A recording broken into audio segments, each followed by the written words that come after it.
Hi souls. ഇന്ന് നമ്മൾ third eye എങ്ങനെ ഓപ്പൺ ചെയ്യാം, അല്ലെങ്കിൽ തേർഡ് ഐ ഓപ്പൺ ആയി കഴിഞ്ഞാൽ നമുക്ക് ഉണ്ടാവുന്ന ഫീലിങ്സ്, അല്ലെങ്കിൽ എങ്ങനെയാണ് നമുക്ക് ഇൻസൈറ്റ്സ് ഒക്കെ അല്ലെങ്കിൽ ഈ ഡൗൺലോഡ്സ് ഒക്കെ വരുമ്പോൾ എങ്ങനെ അതിനെ വിശ്വസിക്കാം, അല്ലെങ്കിൽ അതിനെ എങ്ങനെ ഡീകോഡ് ചെയ്യാം. ഈ ട്വിൻ ഫ്ലെയിം ജേർണിയിൽ വരുമ്പോൾ എൻ്റെ എക്സ്പീരിയൻസ് ഇപ്പോൾ ട്വിൻ ഫ്ലെയിം ജേർണി വരുന്നതിന് മുന്നേ ഞാൻ പറഞ്ഞ പോലെ ഞാനൊരു സോളാണല്ലേ. അപ്പോൾ എന്നെ ചൂസൻ ചെയ്തു യൂണിവേഴ്സ് ട്വിൻ ഫ്ലെയിം ജേർണി അല്ലെങ്കിൽ സോൾ പർപ്പസ് ചെയ്യാൻ വേണ്ടിയിട്ട്. എനിക്ക് ചെറുതിലെ തന്നെ എൻ്റെ ഇൻഡ്യൂഷനിൽ ഞാൻ ഒരിക്കലും എൻ്റെ അച്ഛനമ്മയും പറഞ്ഞ കാര്യങ്ങളല്ല ഫോളോ ചെയ്തിട്ടുണ്ടായിരുന്നത്. അമ്മയ്ക്ക് ഞാൻ ലെക്ചർ ആവണമെന്നായിരുന്നു ആഗ്രഹം, കോളേജ് പ്രൊഫസർ. പക്ഷേ എൻ്റെ ഉള്ളിൽ എനിക്കൊരു ഡോക്ടർ ആവണം എന്നായിരുന്നു ആഗ്രഹം. എന്തുകൊണ്ടാണെന്ന് വെച്ചാൽ എനിക്ക് അറിഞ്ഞുകൂടാ, ചെറുതിലേ എൻ്റെ മനസ്സിലുണ്ടായിരുന്നു. കാരണം നമ്മുടെ ചൈൽഡ്ഹുഡ് എന്ന് പറയുന്നത്, ചെറുപ്പകാലങ്ങൾ കുറേ സഫർ ചെയ്തിട്ടുണ്ട്, ഫിനാൻസായിട്ടും റിലേഷൻഷിപ്പ് പ്രോബ്ലംസും അങ്ങനത്തെ കുറച്ച് റിജക്ഷൻസും കാര്യങ്ങളൊക്കെ ഫേസ് ചെയ്തിട്ടുണ്ട്. അത് വേറൊരു വീഡിയോയിൽ ഞാൻ പറയുന്നുണ്ട്. അപ്പോൾ അങ്ങനെ ഫോളോ ചെയ്ത അങ്ങനെയൊക്കെ ഫേസ് ചെയ്ത് വന്നപ്പോൾ ഞാൻ എപ്പോഴും ചിന്തിച്ചിട്ടുണ്ട്, ഞാൻ എപ്പോഴും മനസ്സിലാക്കാറ്, ഒരു കുട്ടിക്ക് നല്ലൊരു വിദ്യാഭ്യാസം ഉണ്ടെങ്കിൽ അവന് കഷ്ടപ്പാടിൽ പോവേർട്ടി രീതിയിലാണ് അവൻ ജനിച്ചെങ്കിൽ പോലും അവൻ നല്ല വിദ്യാഭ്യാസം കൊടുത്തു കഴിഞ്ഞാൽ പിന്നെ അവൻ നല്ല ജോലി വാങ്ങി അവൻ്റെ ലൈഫ് അവിടെ ചേഞ്ച് ആവാൻ സാധിക്കും. അപ്പോൾ എൻ്റെ ചെറുതിലേ എനിക്കുണ്ടായിരുന്നു, ഒരു സ്റ്റേബിൾ കണ്ടീഷനിലെത്തുമ്പോൾ എന്തായാലും കുട്ടികളെ അത് മീൻസ് എല്ലാവരും അല്ല, ആർക്കാണോ അങ്ങനെ നല്ലൊരു വിഷൻ ഉള്ളത് അവർക്ക് നല്ല രീതിയിൽ എഡ്യൂക്കേഷൻസ് കൊടുക്കണം എന്നൊക്കെ എൻ്റെ ചെറുതിലെ ആഗ്രഹം ഉണ്ടായിരുന്നു. പിന്നെ അതുപോലെ തന്നെ ഡോക്ടർ ആവണമെന്ന് ആഗ്രഹിച്ചതും ഇങ്ങനെ മറ്റുള്ളവരെ ഹീൽ ചെയ്യാൻ എനിക്കിഷ്ടമാണ്. എനിക്കറിയില്ല, ചെറുതിലെ എനിക്കിങ്ങനെ ഞാൻ പറയുന്ന വേർഡ്സുകൾ മറ്റുള്ളവർക്ക് ഭയങ്കര ആശ്വാസം ചെറുതിൽ ഫീൽ ചെയ്യാറുണ്ട്. പക്ഷേ വലുതാവും തോറും അതിൻ്റെ തീവ്രത കൂടി. നമ്മളിങ്ങനെ യോഗ അങ്ങനത്തെ കാര്യങ്ങളും ഡാൻസും അങ്ങനെ, അപ്പോൾ ഇതൊക്കെ ഒരു സ്പിരിച്വൽ ടച്ചുള്ള കാര്യങ്ങളാണ്. കൂടുതൽ ആ ഒരു വേൾഡിലേക്ക് ഞാൻ ഇറങ്ങി തുടങ്ങി വന്നു. പിന്നെ ഈ സെപ്പറേഷന് ശേഷമാണ് കൂടുതൽ ഇൻറ്റ്യൂഷൻസ് വർദ്ധിച്ചു വന്നത്. ചെറുതിലേ ഞാൻ സ്വപ്നങ്ങൾ കാണാറുണ്ട്, വരാൻ പോകുന്ന കാര്യങ്ങൾ സ്വപ്നം കാണാറുണ്ട്. ഞാൻ പറഞ്ഞിട്ടുണ്ടായിരുന്നു, ഒരു സിനിമാ നടൻ മരിക്കുന്ന സ്വപ്നം കാണാറുണ്ടായിരുന്നു. അതിന് ശേഷമാണ് കലാഭവൻ മരിച്ചിട്ടുണ്ടായിരുന്നത്. അങ്ങനെയൊക്കെ കുറേ സുനാമി വരുന്നത്, അങ്ങനത്തെ കുറച്ചൊക്കെ ഭൂമിയിൽ എന്തെങ്കിലും വൈബ്രേഷൻസ് ഷിഫ്റ്റ് വരുമ്പോൾ ഞാൻ സ്വപ്നം കാണാറുണ്ടായിരുന്നു. ഞാൻ എൻ്റെ ഫ്രണ്ട്സിനോട് പറയാറുണ്ട്, അമ്മയോടൊക്കെ പറയാറുണ്ട്, കാരണം അത് നടക്കാറുണ്ട്, അവർക്കറിയാം. ഓക്കെ. അപ്പോൾ സ്പിരിച്വൽ ജേർണിയിൽ ഈ ഒരു ജേർണിയിലേക്ക് വന്നപ്പോൾ, സെപ്പറേഷന് ശേഷം വന്നപ്പോൾ എനിക്കുണ്ടായ കുറച്ച് മാറ്റങ്ങൾ എന്ന് വെച്ച് കഴിഞ്ഞാൽ, നമുക്കിപ്പോൾ നല്ല രീതിയിൽ ഹീൽ ചെയ്ത് മെഡിറ്റേഷനൊക്കെ ചെയ്ത് ഹീൽ ചെയ്തൊക്കെ വന്നപ്പോൾ, ഇപ്പോൾ റീസെൻ്റ്ലി ഉണ്ടായ ഒരു കാര്യം പറയാം. നമുക്ക് തേർഡായി ഇപ്പോൾ ടാരോ റീഡിംഗ് ഒക്കെ പഠിക്കുമ്പോഴും തേർഡായി നല്ല രീതിയിൽ ഡെവലപ്പ് ചെയ്യാൻ ഹെൽപ്പ് ചെയ്യും. നമുക്കവിടെ റീഡ് ചെയ്യുമ്പോൾ നമുക്കവിടെ എനർജി ടാപ്പ് ചെയ്യാണ്. നമുക്ക് റീഡ് ചെയ്യുമ്പോൾ തന്നെ ചിലവരുടെ സിറ്റുവേഷൻസ് എനിക്ക് പറയാൻ കിട്ടാറുണ്ട്. ഞാൻ റീഡിങ്ങിന് വരുന്ന ആൾക്കാർ ക്വസ്റ്റ്യൻസ് ഒന്നും ചോദിക്കാറില്ല. റീഡ് ചെയ്ത് കൊടുക്കുമ്പോൾ എനിക്ക് കാർഡിൽ വരും അവരുടെ കണ്ടീഷൻസൊക്കെ. അപ്പോൾ അങ്ങനെ പറഞ്ഞു കൊടുക്കും. ചിലത് റീഡ് ചെയ്യുമ്പോൾ നമുക്ക് എക്സ്ട്രാ ആയിട്ട് ഇൻഫോർമേഷൻസ് ഡൗൺലോഡ്സ് വരാറുണ്ട്. അത് ഡൗൺലോഡ്സ് വരാൻ ഹെൽപ്പ് ചെയ്യുന്നത് ഈ ഒരു തേർഡ് ഐ ആക്ടിവേഷൻ വന്നത് കൊണ്ടാണ്. അപ്പോൾ തേർഡ് ഐ ആക്ടിവേഷൻസ് നന്നായിട്ട് വരാൻ, നന്നായി മെഡിറ്റേഷൻ ചെയ്യാൻ, 7 ചക്ര മെഡിറ്റേഷൻസ് ചെയ്യാൻ നമുക്ക് ആ ഒരു തേർഡ് ഐൻ്റെ ആ ഒരു ലൈറ്റ് വിഷ്വലൈസ് ചെയ്തിട്ട് ഓം മന്ത്രയാണ് തേർഡ് ഐന് കൊടുക്കുന്നത്. ഓക്കെ. അപ്പോൾ ഇത് ഇന്ന് ചെയ്തുകൊണ്ട് നാളെ എൻ്റെ induction completely third eye open ആവില്ല. ഇത് ഗ്രാജുവൽ പ്രോസസ്സാണ്. നമ്മുടെ സ്പിരിച്വൽ ജേർണി എന്ന് പറയുന്നത് സ്ലോ ആൻഡ് ഗ്രാജുവൽ പ്രോസസ്സാണ്. മെല്ലെയാണ് ഇതൊക്കെ വർക്ക് ചെയ്യുള്ളൂ. അപ്പോൾ എനിക്കിപ്പോൾ റീസെൻ്റ്ലി ഉണ്ടായ ഇൻറ്റ്യൂഷൻ എന്ന് വെച്ച് കഴിഞ്ഞാൽ, എൻ്റെ DM ഞാനിങ്ങനെ മനസ്സിൽ ഇങ്ങനെ ഡൗൺലോഡ്സ് ഇങ്ങനെ വന്നു. എനിക്ക് എൻ്റെ DM ഹീസ് നിയർ. ഇപ്പം ഞാൻ താമസിക്കുന്നത് സ്വന്തം വീടല്ല, റെൻ്റായിട്ട് നിൽക്കുന്നതാണ്. ഗുരുവായൂർ ഭയങ്കര ഇഷ്ടമാണ് ഗുരുവായൂർ. പക്ഷേ അതിങ്ങനെ സെപ്പറേഷന് ശേഷം എന്നെ ഓട്ടോമാറ്റിക്കലി ഗുരുവായൂരിലേക്ക് കൊണ്ടിട്ടേക്കാണ്. എൻ്റെ DMൻ്റെ സ്ഥലവും ഗുരുവായൂരാണ്. ഓക്കെ. അങ്ങനെ വെച്ച് വന്നതല്ല, പക്ഷെ നമ്മളിങ്ങോട്ട് എത്തി. അപ്പോൾ ഞാൻ പറഞ്ഞു വന്നു വെച്ച് കഴിഞ്ഞാൽ, ഇൻറ്റ്യൂഷനിൽ എനിക്ക് എൻ്റെ DM നാട്ടിലുണ്ട്, അല്ലെങ്കിൽ ആൾ ഇവിടെ ഉണ്ട്. എനിക്ക് DMൻ്റെ സ്മെല്ല്, അല്ലെങ്കിൽ എൻ്റെ ഇൻറ്റ്യൂഷൻ ഇങ്ങനെ പറയാം, ഹീസ് ദർ, ഇവിടെ ഉണ്ട് എന്നുള്ളൊരു മെസ്സേജ് എനിക്കിങ്ങനെ വരിക, ഡൗൺലോഡ്സ് വരുന്ന കേട്ടോ നമുക്ക്. അതാണ് ഞാൻ പറഞ്ഞത്, സ്പിരിച്വലി നമ്മൾ നല്ല രീതിയിൽ മെഡിറ്റേഷൻസും കാര്യങ്ങളൊക്കെ ചെയ്യുമ്പോൾ നമുക്ക് ആ ഒരു ഇൻഡ്യൂഷൻ പവർ നല്ല രീതിയിൽ കിട്ടും. അപ്പോൾ ഞാൻ ചിന്തിച്ചു, എൻ്റെ ടീം കഴിഞ്ഞ മാസം നാട്ടിൽ വന്ന് പോയതാണ് ഒരു സർജറിക്ക് വേണ്ടിയിട്ട്. അതെന്നോട് ആൾ ഇൻഫോം ചെയ്തിട്ടുണ്ടായിരുന്നു. അപ്പോൾ ഞാൻ ചിന്തിച്ചു, ഇപ്പോൾ വന്നു പോയ ആൾ പിന്നെയും വരില്ലല്ലോ. പക്ഷേ എൻ്റെ ഇൻഡ്യൂഷൻ കറക്റ്റായിട്ട് പറഞ്ഞു ഇവിടെ ഉണ്ട്. അതിന് വേണ്ടിയിട്ട് എനിക്ക് ഒരു ബട്ടർഫ്ലൈ ഉണ്ട്. എനിക്ക് ചിരി വരില്ല. എന്ന് വെച്ച് കഴിഞ്ഞാൽ ചിലവർക്ക് ഇതൊക്കെ സ്പിരിച്വൽ ജേർണി പോകാത്തവർക്ക് ഇതൊക്കെ വെറും കിളി പോയിട്ട് പറയാമെന്ന് വിചാരിക്കും. പക്ഷേ എൻ്റെ ഒരു ബട്ടർഫ്ലൈ ഉണ്ട്, ഒരു പ്രത്യേക തരം ഒരു ലൈറ്റ് ബ്ലൂ ബട്ടർഫ്ലൈ.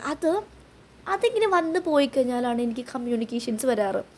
ഞാൻ ശ്രദ്ധിച്ച കാര്യമാണ്. അതുപോലെ ഇപ്പോൾ കാണുന്നതൊക്കെ ട്വിൻ ബട്ടർഫ്ലൈസാണ്. രണ്ട് കപ്പിളായിട്ടുള്ള കിളികൾ, അവർ തമ്മിൽ കുഞ്ഞു റൊമാൻസും കുഞ്ഞു ഫൈറ്റ്, ഇതൊക്കെയാണ് എൻ്റെ വീടിന് ചുറ്റും. ഫ്രണ്ടിലൊക്കെ ഫുള്ള് മരങ്ങളും കിളികൾ. നിങ്ങൾക്ക് കേൾക്കാം, ഞാൻ ടാരോ റീഡിംഗ് ഒക്കെ ചെയ്യുമ്പോൾ കിളികളുടെ ശബ്ദം ഫുള്ളും ജന്തുക്കളും മൃഗങ്ങൾ എന്നല്ല, അങ്ങനെ ഭയങ്കരമായിട്ട് നല്ല രസമാണ് രാവിലെ എന്നല്ല എപ്പോഴും ഓരോരുത്തർ വന്ന ഓരോരോ ആക്ടിവിറ്റീസ് കാണാം. അപ്പോൾ ഞാൻ കാര്യം പറഞ്ഞു വന്നു വെച്ചാൽ, അപ്പോൾ പിന്നെ അങ്ങനെ ഇൻറ്റ്യൂഷൻ എനിക്ക് വന്നു ഹീസ് അല്ലെങ്കിൽ നിങ്ങളടുത്ത് തന്നെ ട്വിൻ ഫ്ലെയിം ഈസ് നിയ എന്നുണ്ട്.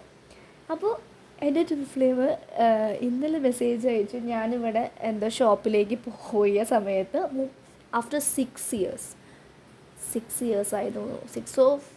6 years ആയി ഞങ്ങൾ നേരിട്ട് കണ്ടിട്ട്. ബിക്കോസ് സെപ്പറേഷൻ നടക്കുമ്പോഴും ആൾ നാട്ടിലെ അബ്രോഡായിരുന്നു. പിന്നെ ആളുടെ മാരേജ് അങ്ങനെയൊക്കെ ഞങ്ങൾ കണ്ടിട്ടില്ല.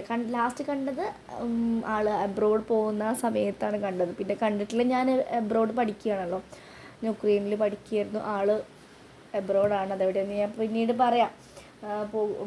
അങ്ങനെ സെപ്പറേറ്റ് രണ്ടും ഞങ്ങൾ ലോങ് ഡിസ്റ്റൻസ് റിലേഷൻഷിപ്പായിരുന്നു. ഓക്കെ, അപ്പോൾ എനിക്ക് ഇങ്ങനെ ആ ഒരു സ്മെല്ല്, ഇത്ര നാളും ഇല്ലാത്ത ആ ഒരു സ്മെല്ല് വന്നു. അതൊക്കെ യൂണിവേഴ്സ് നമുക്ക് തരുന്ന ഹിൻ്റാണ്. അവിടെ ഉണ്ട്, ആൾ വന്നിട്ടുണ്ട്. അപ്പോൾ ഇന്നലെ എനിക്കൊരു മെസ്സേജ് വരികയാണ്, ഞാൻ നിന്നെ കണ്ടു. അപ്പോൾ ഞാൻ അപ്പോൾ താങ്കൾ നാട്ടിലുണ്ടോ? അതെ, ഞാൻ നാട്ടിലുണ്ട്. അതും എനിക്ക് വലിയൊരു കൺഫർമേഷനായിട്ട് തോന്നിയത്. ബിക്കോസ് എൻ്റെ ഇൻഡ്യൂഷൻ അത്രയും അതാ പറയാം, നമ്മൾ അത്രയും ഹീൽ ചെയ്ത് വരുമ്പോൾ DMൻ്റെ ലൈഫിലത്തെ ഓരോ കാര്യങ്ങൾ നമുക്ക് കിട്ടും. എനിക്കങ്ങനെയാണ്. ഇങ്ങനെ നാട്ടിൽ വന്ന് ആൾ ഞെട്ടുന്നുണ്ടായിരിക്കും. കാരണം ഞാൻ പറഞ്ഞു, എനിക്ക് ഇൻഡ്യൂഷനിൽ എനിക്ക് ഫീൽ ചെയ്തു യുവർ സ്മെൽ ആൻഡ് എനിക്ക് ഡൗൺലോഡ്സ് വന്നു, നീ ഇവിടെ ഉണ്ട്. ആളുടെ നാട്ടിൽ വരും. അങ്ങനെ എന്തെങ്കിലും ഉണ്ടെങ്കിലും എനിക്ക് സ്വപ്നത്തിൽ വരും. ഞാൻ പറഞ്ഞു മുന്നേ കഴിഞ്ഞ മന്ത് വന്നു പോയത്, അത് ഞാൻ സ്വപ്നത്തിൽ വന്നു.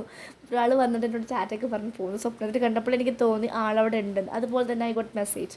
അതാണ്. അപ്പോൾ എനിക്ക് അതിനെ ഇൻഡ്യൂഷൻ വിശ്വസിച്ചു. എനിക്ക് എൻ്റെ ഇൻഡ്യൂഷൻ വളരെ കറക്റ്റാണ്. ഓക്കെ, യെസ്, എനിക്ക് പക്ഷേ 100% കൺഫർമേഷന് വേണ്ടിയിട്ടാണ് തോന്നി ഇന്നലെ എനിക്ക് മെസ്സേജ് വന്നത്. ഞാൻ എന്നെ കണ്ടു. അത് ആഫ്റ്റർ ലോങ് ടൈമാണ്. അപ്പോൾ കൈൻഡ് ഓഫ് റിയൂണിയൻ മീൻസ് ഒരു ഡിവൈൻ ഇൻ്റർവെൻഷൻസ് ആണ്. ആൾ വരാൻ കൂട്ടാക്കാത്തതെന്ന് വെച്ച് കഴിഞ്ഞാൽ ഓൾറെഡി വേറൊരു മാരേജൊക്കെ ചെയ്ത് വെക്കണം. അപ്പോൾ അത് എന്താ പറയുക, ഇവർ DMs മെയിൻലി റൺ ചെയ്യുന്നത് എന്തുകൊണ്ടാണ്? അവർ തമ്മിൽ നമ്മളെ ഒരു പ്രസൻസ് വന്നു കഴിഞ്ഞാൽ പിന്നെ അവർക്ക് ഇപ്പോൾ നിൽക്കുന്നതിനേക്കാളും ഒട്ടും അവർക്ക് ആ ലൈഫിൽ നിൽക്കാൻ സാധിക്കില്ല.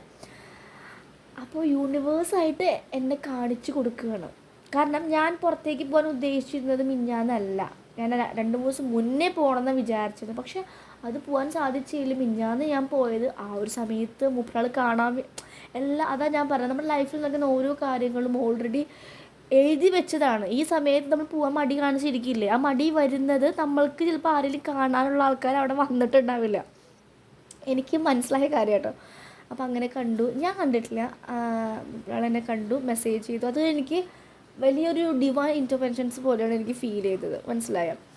അപ്പോൾ ഞാൻ പറയാം, തേർഡ് ഐ ഓപ്പൺ ആകുമ്പോൾ നമുക്ക് ഇങ്ങനെ കറക്റ്റ് കാര്യങ്ങൾ, ലൈഫിൽ വരാൻ പോകുന്ന കാര്യങ്ങൾ അല്ലെങ്കിൽ നടന്ന കാര്യങ്ങൾ ഒക്കെ നമുക്ക് കിട്ടും. മനസ്സിലായോ? നമുക്ക് സ്പിരിച്വൽ ജേർണിയിൽ എനിക്ക് വേറൊരു കാര്യം പറയുകയാണ്, കുറേ പേര് ട്വിൻ ഫ്ലെയിം എന്ന് പറഞ്ഞിരിക്കുന്നുണ്ട്. അവർ ട്വിൻ ഫ്ലെയിം ജേർണിയിലല്ല.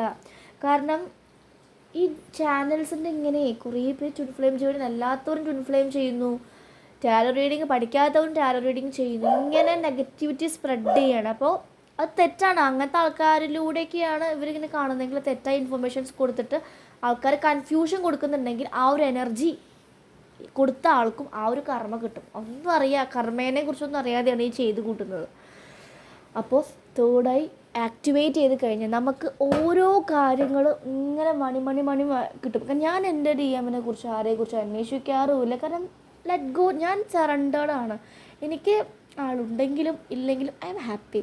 എനിക്ക് എൻ്റെ ലൈഫിൽ ഇപ്പോൾ വളരെ പീസ് കിട്ടുന്നുണ്ട്. എനിക്ക് ടാരോ റീഡിങ് ചെയ്ത് ഗൈഡൻസസ് കൊടുക്കുന്നത് ഏറ്റവും വലിയ പീസ്. ആ ഒരു അതിൽ ഞാൻ ഭയങ്കര മുഴുകിയിരിക്കുകയാണ് എന്ന് പറയാം. കാരണം ഞാൻ ഡോക്ടറായിട്ട് ഫീൽഡിൽ പോകേണ്ട ഞാൻ ഈ ടാരോ റീഡിങ്ങിൽ വന്നിരിക്കുന്നുണ്ടെങ്കിൽ യൂണിവേഴ്സിന് എന്നോട് എന്തൊരു പർപ്പസ് ഉണ്ട്. ഓക്കെ, അപ്പോൾ തേർഡ് ഐ ഓപ്പൺ ചെയ്ത് കഴിഞ്ഞ് കഴിഞ്ഞാൽ നമുക്ക് ഇങ്ങനെ എല്ലാ കാര്യങ്ങളും വരാൻ പോകുന്ന കാര്യങ്ങളൊക്കെ അത്രയും നമ്മൾ ഇൻറ്റ്യൂട്ടീവായി ഫെമിനിൻ എനർജിയുടെ ആ ഒരു പവറിലെത്തി, ശക്തിയുടെ എനർജിയിലെത്തി. ഓക്കെ, അതുപോലെ അതാണ് നമ്മൾ ഡി എംസ് ഈ ഒരു കണക്ഷനെ വേണ്ടാന്ന് വെച്ചാൽ ഓടിപ്പോയാലും യൂണിവേഴ്സായിട്ട് അതിന് കാര്യങ്ങളൊക്കെ നീക്കും. ഓക്കെ, ഇനി നിങ്ങൾ തേർഡ് ഐ ബ്ലോക്ക്ഡ് ആണെങ്കിൽ നിങ്ങൾക്ക് ഇൻറ്റ്യൂഷൻസ് വന്നാൽ അത് വിശ്വസിക്കാനും അറിയില്ല, പേടിയായിരിക്കും. പിന്നെ ഇവിടെ ഈ ഒരു നെറുകിൽ ഭയങ്കര പെയിൻ ആയിരിക്കും, മൈഗ്രെയിൻസ് ഉണ്ടായിരിക്കും, അതുപോലെ അങ്ങനെയൊക്കെ ഉണ്ടായിരിക്കും. ഓക്കെ, അപ്പോൾ തേർഡ് ഐ ബ്ലോക്ക്ഡ് ആണെങ്കിൽ ഞാൻ പറഞ്ഞു നമുക്ക് ഒന്നും വിശ്വസിക്കാൻ പറ്റില്ല. ഭയങ്കര മൈൻഡ് അല്ലെങ്കിൽ ബ്രെയിന് അങ്ങനെ അത് ഭയങ്കര പ്രാക്ടിക്കൽ ചിന്തിക്കലായിരിക്കും. അല്ലെങ്കിൽ നമുക്ക് കിട്ടുന്ന ഇൻഫോർമേഷൻസ് ട്രസ്റ്റ് ചെയ്യാൻ പറ്റില്ല. നമുക്ക് ഒന്നിനോട് വിശ്വാസം ഉണ്ടാവില്ല, ക്ഷമ ഉണ്ടാവില്ല, നമുക്ക് ഭയങ്കര കൺഫ്യൂഷനായിരിക്കും, ഭയങ്കര മൂഡ് സ്വിങ്സ് ആയിരിക്കും, ഭയങ്കര ഒരു വെറി, അങ്ങനത്തെ ഒരു പറയുമേ, അങ്ങനത്തെ ഒരു ഇതിലായിരിക്കും. പിന്നെ ഇൻറ്റ്യൂഷനായിട്ടുള്ള കാര്യങ്ങളൊന്നും നിങ്ങൾക്ക് കാണാനോ അറിയാനോ ഒന്നും സാധിക്കില്ല. ഒരു ഇന്നർ കോളിംഗ് ഒട്ടും ഉണ്ടാവില്ല. ഡിവൈനുമായിട്ടുള്ള കണക്ഷൻസ് ബ്ലോക്ക് ആയിരിക്കുന്ന സമയത്താണ് തേർഡ് ഐ ഒട്ടും വർക്ക് ചെയ്യാതിരിക്കുക. ഈ തേർഡ് ഐനെ ആക്ടിവേറ്റ് ചെയ്യണമെങ്കിൽ ഡെയിലി നമുക്ക് ആ ഒരു പോയിന്റിൽ വേണമെങ്കിൽ പ്രസ് ചെയ്ത് കൊണ്ട്, ഈ ആത്മാവിരിക്കുന്ന പൊസിഷനാണല്ലോ ഈ തേർഡ് ഐ എന്ന് പറയുന്നത്, പിറ്റ്യൂട്ടറി ഗ്ലാൻഡ്, അവിടെ പ്രസ് ചെയ്ത് കൊണ്ട് നിങ്ങൾക്ക് ഓം ചാൻറ്റ് ചെയ്യാം. അല്ലെങ്കിൽ 7 ചക്ര മെഡിറ്റേഷനിൽ 3 മിനിറ്റ് അവിടേക്ക് ഒരു ഡിവൈൻ്റെ ലൈറ്റ് കൊടുത്തിട്ടും നിങ്ങൾക്ക് ഓം ചാൻറ്റിങ്, ഓമാണ് മെയിനായിട്ട് തേർഡ് ഐന് വരാം. ഓം അങ്ങനെ നമുക്ക് ചെയ്യാം. അപ്പോൾ വൈബ്രേറ്റ് ചെയ്യുന്ന കുറച്ച് നേരം ഫീൽ ചെയ്യും. അതുപോലെ 7 ചക്രയൊക്കെ ചെയ്യുമ്പോൾ നിങ്ങൾക്ക് ഓരോ ചക്രേസിൽ വൈബ്രേഷൻ വരുന്നുണ്ടെങ്കിൽ ആ ചക്രാസ് ആക്ടിവേറ്റ് ആണ്. മറ്റേത് വൈബ്രേറ്റ്, വേറെ ചക്രാസൊന്നും വൈബ്രേറ്റ് ചെയ്യുന്നില്ലെങ്കിൽ അത് ആക്ടിവേറ്റഡ് അല്ല എന്ന് നിങ്ങൾക്ക് മനസ്സിലാവും. ഓക്കെ, സോ അതാണ് തേർഡ് ആയിട്ട്. അപ്പോൾ ഒരു കുഞ്ഞ് ഇൻസിഡൻസ് എന്തെങ്കിലും ഉണ്ടായി എനിക്ക്, അപ്പോൾ അതായിരിക്കും നിങ്ങൾ ഷെയർ ചെയ്യുമെന്ന് വിചാരിച്ചു. ഇതുപോലെ നിങ്ങൾക്ക് പല പല ഇൻസിഡൻസ് ഉണ്ടായിരിക്കും. അപ്പോൾ തേർഡ് ഐ നമുക്ക് നല്ല രീതിയിൽ ഹീൽ ചെയ്ത് വരുമ്പോൾ, ഇതിപ്പോൾ എൻ്റെ ഹീലിങ്ങിൽ എനിക്കിങ്ങനെ ഇത്രയും ഡൗൺലോഡ്സ് വന്നത് ഒരു ദിവസം കൊണ്ട് ഇന്നോവൊക്കെ ചെയ്തുകൊണ്ടല്ല. എൻ്റെ കണ്ടിന്യൂസ് ആയിട്ടുള്ള എഫേർട്ട്, ഞാൻ കണ്ടിന്യൂസ് ആയിട്ട് ട്രസ്റ്റ് ചെയ്ത്, എനിക്ക് ഡിവൈൻ പർപ്പസ് ഉണ്ട്, മറ്റുള്ളവരെ ഹീൽ ചെയ്യാനുള്ളൊരു പർപ്പസ് ഉണ്ട്, എനിക്ക് കംപ്ലീറ്റ് ആയിട്ട് കണ്ടുപിടിക്കണം എന്നുള്ള ഒരു ചിന്ത എനിക്ക് വന്നത് കൊണ്ടാണ് ഞാൻ കണ്ടിന്യൂസ് ആയിട്ട് ചെയ്യുന്നത്. ഇതിൽ പല രീതിയിൽ ഫിനാൻഷ്യൽ പ്രോബ്ലംസും എല്ലാ പ്രോബ്ലംസും എനിക്ക് വന്നിട്ടുണ്ടായിരുന്നു. പക്ഷെ കണ്ടിന്യൂസ് ആയിട്ട് ട്രസ്റ്റ് ചെയ്ത് ഡിവൈനായിട്ട് ആ ഒരു കൂട്ടുപിടിച്ച് ഞാൻ ക്രൗണൊക്കെ ഓപ്പൺ ചെയ്തിട്ട് മെഡിറ്റേഷൻസും നോ തോട്ടൊക്കെ ചെയ്ത് തുടങ്ങിയപ്പോഴാണ് എനിക്ക് ഇത്രയും ഇൻഫോർമേഷൻസും ഡൗൺലോഡ്സും കിട്ടി തുടങ്ങിയിട്ടുള്ളത്. ഓക്കെ, അത് നിങ്ങൾക്ക് എല്ലാവർക്കും സാധ്യമാകും. ഓക്കെ, നമ്മളെന്തും അതിൽ നിന്നൊന്നും പ്രതീക്ഷിക്കാതെ നമ്മളെ അറിയാൻ വേണ്ടി ചെയ്യുക, അത്ര എനിക്ക് പറയാനുള്ളൂ. ട്വിൻ ഫ്ലെയിംസ് ആണെങ്കിൽ നിങ്ങളെ അറിയാൻ വേണ്ടിയിട്ടുള്ള ജേണിയാണിത്, അല്ലാതെ ഡി എമ്മിന് വേണ്ടിയിട്ടുള്ളതല്ല. അങ്ങനെ വേണ്ടി നിങ്ങൾ ചെയ്യുമ്പോൾ നിങ്ങൾക്ക് ചുമ്മാ ടൈം വേസ്റ്റ് ചെയ്യാതിരിക്കും, ഒന്നും നിങ്ങൾക്ക് വർക്കാവില്ല, ലാഗ് ചെയ്ത് പോവും, ഡിലേ ചെയ്ത് ഈ ഒരു ട്വിൻ ഫ്ലെയിം ജേണി പോവും. ഓക്കെ, അപ്പോൾ നിങ്ങൾ ട്വിൻ ഫ്ലെയിമിലാണോ എന്ന് സ്വന്തമായിട്ട് കൺഫേം ചെയ്യുക. നിങ്ങൾക്ക് എങ്ങനെ കൺഫേം, നിങ്ങൾക്ക് ഡൗട്ടാണെങ്കിൽ നിങ്ങൾ ഇന്നോവൊക്കെ സ്റ്റാർട്ട് ചെയ്യുക. ഇന്നോവൊക്കെ ചെയ്ത് 2-3 months ഒക്കെ ആകുമ്പോഴേക്കും ആ ട്വിൻ ഫ്ലെയിം ആണെങ്കിൽ ആ ഒരു പേഴ്സൺ നിങ്ങളുടെ കൂടെ ഉണ്ടായിരിക്കും, ഇല്ലെങ്കിൽ അവർ വിട്ടുപോകും. അത് നമുക്ക് മനസ്സിലാവും. അത് കുറേ പേര് ഫേക്ക് ട്വിൻ ഫ്ലെയിംസിനെയാണ് ട്വിൻ ഫ്ലെയിം ആയിട്ട് കരുതുന്നത്. മേ ബി കാർമിക് സോൾമേറ്റ്സോ ആൾക്കാരെ ട്വിൻ ഫ്ലെയിം ആയിട്ട് കരുതുക. കാരണം എല്ലാവരോടും ആദ്യം നമുക്ക് ഈ സെയിം അറ്റാച്ച്മെൻറ്റും കാര്യങ്ങളും തന്നെയായിരിക്കും. ട്വിൻ ഫ്ലെയിം എന്ന് പറഞ്ഞു കഴിഞ്ഞാൽ ആ ഒരു നമ്മുടെ മിസ്സിങ് പാർട്ടാണ് അവരുടെ മിസ്സിങ് പാർട്ടാണ് നമ്മൾ, മനസ്സിലായോ? ട്വിൻ ഫ്ലെയിം എന്ന് പറഞ്ഞാൽ മിററിങ് ആണ്.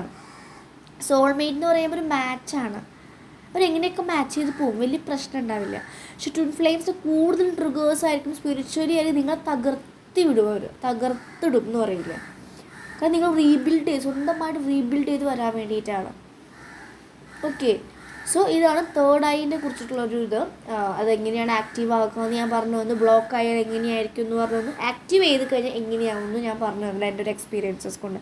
ഞാൻ എൻ്റെ ചാനലിൽ പറയുന്നതൊക്കെ എൻ്റെ എക്സ്പീരിയൻസസ് ആട്ടോ. ഞാനൊരു ബുക്കിൽ എഴുതി വെച്ചിട്ട് നോക്കി വായിക്കുന്നതല്ല. എൻ്റെ ഒരു വീഡിയോസും ഞാനത് അപ്പോൾ തന്നെ ക്രൗൺ ഓപ്പൺ ചെയ്ത് യൂണിവേഴ്സിൻ്റെ ഗൈഡൻസസിലൂടെയാണ് ഞാൻ ഷെയർ ചെയ്യുന്നത്. ഒരിക്കലും എവിടെ നോട്ട് ചെയ്ത് വെച്ചിട്ടോ ഒന്നുമല്ല ഞാൻ പറയുന്നത്. ആ ഒരു മൊമെൻറ്റിൽ എന്താണോ എനിക്ക് നിങ്ങളോട് പറയാനുള്ള കാര്യങ്ങൾ അത് യൂണിവേഴ്സിൻ്റെ ഗൈഡൻസാണ് നിങ്ങൾക്ക് ഷെയർ ചെയ്ത് വരുന്നത്. അപ്പോൾ ഇത് എൻ്റെ ഒരു ഇപ്പം അടുത്തുണ്ടായൊരു എക്സാമ്പിളാണ് തേർഡ് ഐനെ കുറിച്ചിട്ട് അതെനിക്ക് പറയണമെന്ന് തോന്നി. ഓക്കെ, ഇനി നെക്സ്റ്റ് ഞാൻ ക്രൗൺ ചക്രേനെ കുറിച്ചിട്ടും ഓരോ ചക്രേസിനെ കുറിച്ചിട്ടുള്ള വീഡിയോസ് ചെയ്യാം. കുറേ ക്വസ്റ്റ്യൻസ് ചെയ്യാനുണ്ട്. പക്ഷേ എന്താണെന്നറിയോ, ഇപ്പോൾ ലൈവിൽ വരാൻ നോക്കുമ്പോൾ തീരെ ലൈവ് ഓപ്പൺ ആവുന്നില്ല.